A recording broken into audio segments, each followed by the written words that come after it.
بسم الله والصلاة والسلام على رسول الله وعلى آله وصحبه ومن والاه.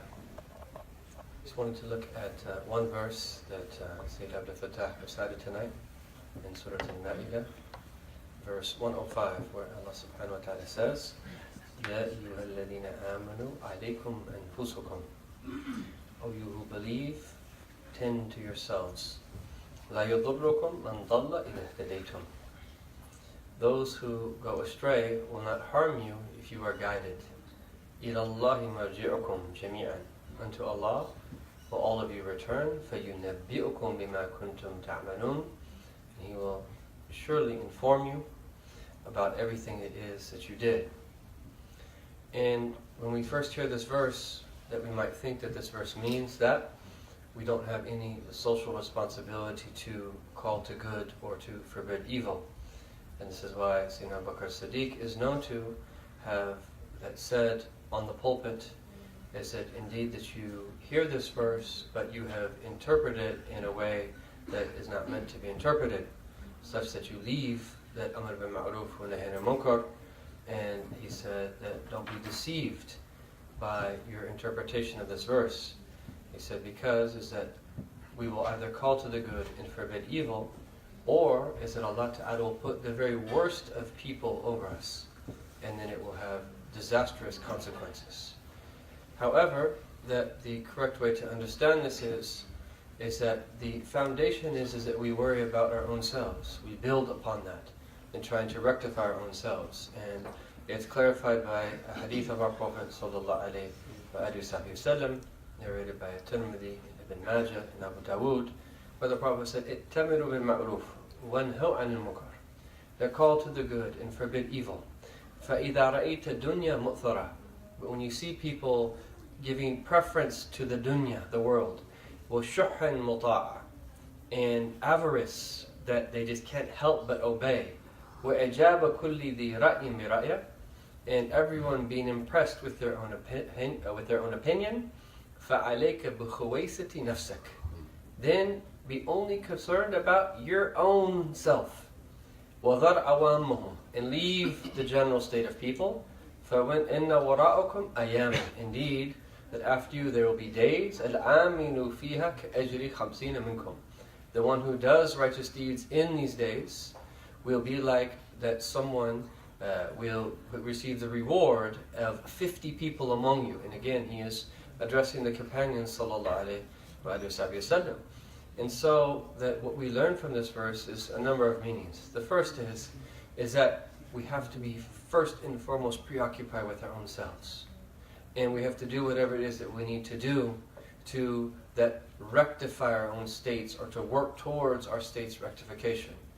And in that regard is that we have to have two things. We have a circle of influence and a circle of concern. And that our circle of concern is all people, not just in our time, even people who came before us. And this is something that our teachers taught, which is an amazing benefit. Every time that we use the na, the plural, for us, when we make dua, رَبَّنَا آتِنَا فِي الدُّنْيَا حَسَنَةً, that our Lord, that give us the good of this world, وَفِي الْآخِرَةِ حَسَنَةً وَقِينَا عَذَابَ النَّارِ, is that we make the intention that all people, not only in our time, but in the previous ummahs, and all of those that will come until Yawm al-Qiyamah, that they be included in that us, or we, whatever it is that we use that. And then that we get the reward as if that we've made that dua for all of those people. Just a small little thing.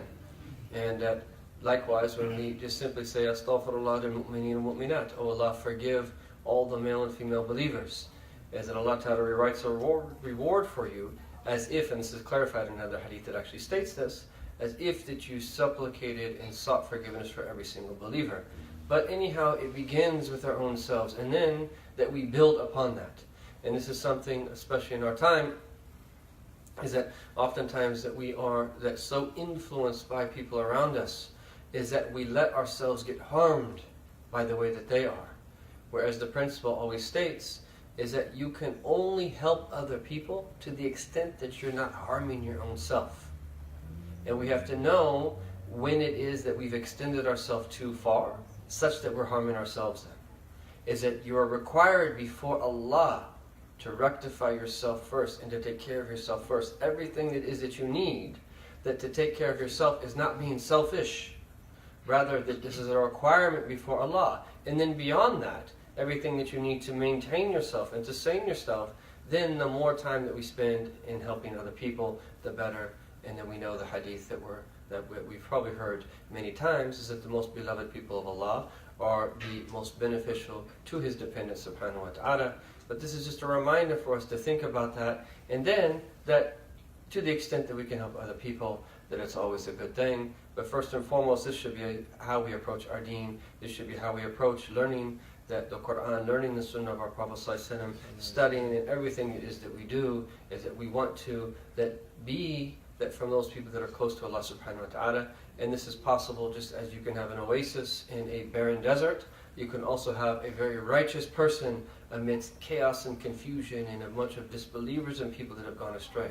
This is possible if we reach down deep and rely upon our Lord. May Allah Ta'ala give us tawfiq and open up the meanings of the revelation of the Quran that He sent down to us, Prophet ﷺ, to us. Wa sallallahu ala sayyidina Muhammadin wa ala alihi wa sahbihi wa sallam. Alhamdulillahi rabbil alamin.